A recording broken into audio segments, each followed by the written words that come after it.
Right, plenty of live sport going on today. The Euros, the T20 World Cup we were just talking about, and the Queen's Club Championships. But anyone who's anyone is at Royal Ascot today. So let's hear it from David Craig now. Well, it is day 2 of the Royal Ascot Festival, and we get people from all sports coming here to the Berkshire course, and I'm delighted to say I'm joined by one of the great legends of the English football game and the international game, Roy Hodgson. Roy, first and foremost, great to see you here. I've got to ask you, how are you feeling? How are you? I'm very good, thanks, David. No, very, very good. Nice to be here on this sunny afternoon. My first visit to Ascot, and probably my first visit to a horse racing course for goodness knows how many years, so it's a real pleasure to be here. And I see you with the right people, with the Aidan O'Brien team. You're great friends with some of them. I think you're back the first or second winner, haven't you? My wife did. We just sort of bet on the horse that the guy who's invited us here today, Derek Smith, he's part owner of the horse, so we just went on that one, or my wife did anyway. So we've had a winner, I suppose I could say, but the relatively small amount of money we put on the horse, it's not going to make a great change in anybody's life.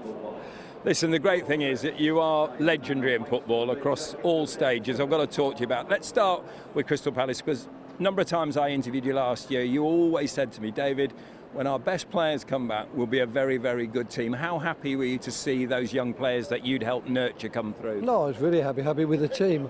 I think they were helped also not only by the players who came back, but also by the 2 new signings, which we took right at the end of the January transfer window. They bedded in so well. It really gave the team a pretty new look, and I thought they did exceptionally well. Got some great results, played some good football, and I was really pleased that they got into that top 10 spot, which I believed at the start of the season we'd have been capable of doing. If they can hang on to those good players, which is the secret, could they push on from there, Roy? Well, I think being in the top 10 is already a great achievement. And of course, once you're there, there's nothing to say you can't finish a few places higher than that. But as you rightly say, the quality of the team at the moment, the quality of the players is good enough for that. But they've got to keep hold of those, because it won't be that easy to find players of similar quality, even if they sell them for a lot of money. Let's talk about the international stage, because I'm sure you'll be glued to the Euros that are going on. I'm going to start with Switzerland, who you managed once, playing Scotland tonight. Obviously in the United Kingdom we want to see the Scots do well and go through. How do you see that one?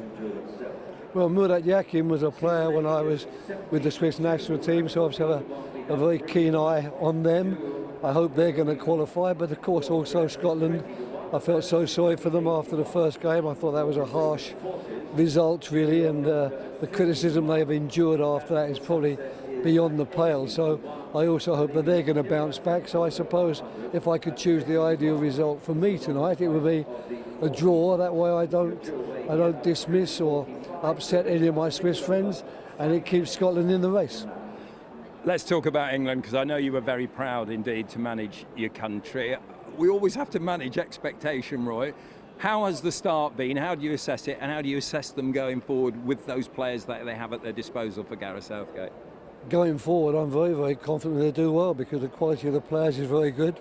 There's a nice balance between the youth and the experience, and of course Gareth has got a lot of experience and knows the players very well, and they're going to be well managed and well coached. So there's no reason whatsoever why England can't go all the way. But I of course, having seen both sides of the coin in many years of football management, realise and know how easily and how small the margin is between success and failure.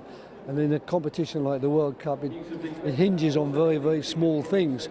But if England get the rub of the green, there's no doubt they're going to do extremely well. And I think we're going to see them up there. And the start was good enough, in my opinion. That first game is always the hardest one. To get the 3 points from that gives them a great base. And I think they'll go from strength to strength.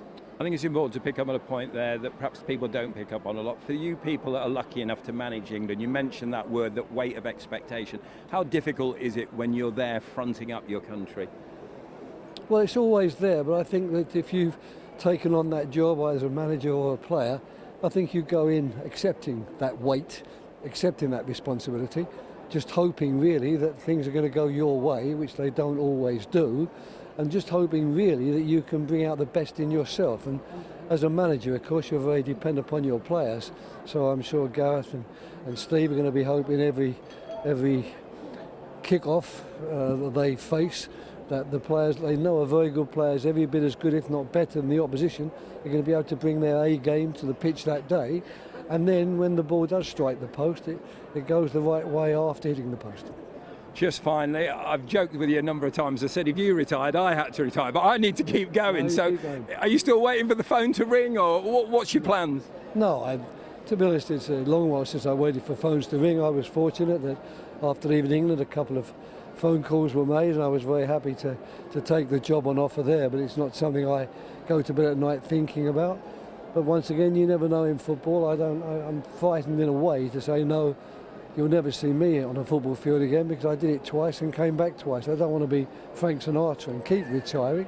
So I'll keep my powder dry, but I'm perfectly happy at the moment, and I'm wishing the guys in the job all the very best and suffering with them on match days. So I know how much one does suffer on match days. Roy, we can't thank you enough for joining us. Go and find Mrs. Hodgson before she spends all that money. No, don't worry about that. Thanks, David. All the best. Roy, always a pleasure. There we are, one of the greats of modern day football, Roy Hodgson, both on the domestic stage and the international stage. And you heard it, he's not given up yet.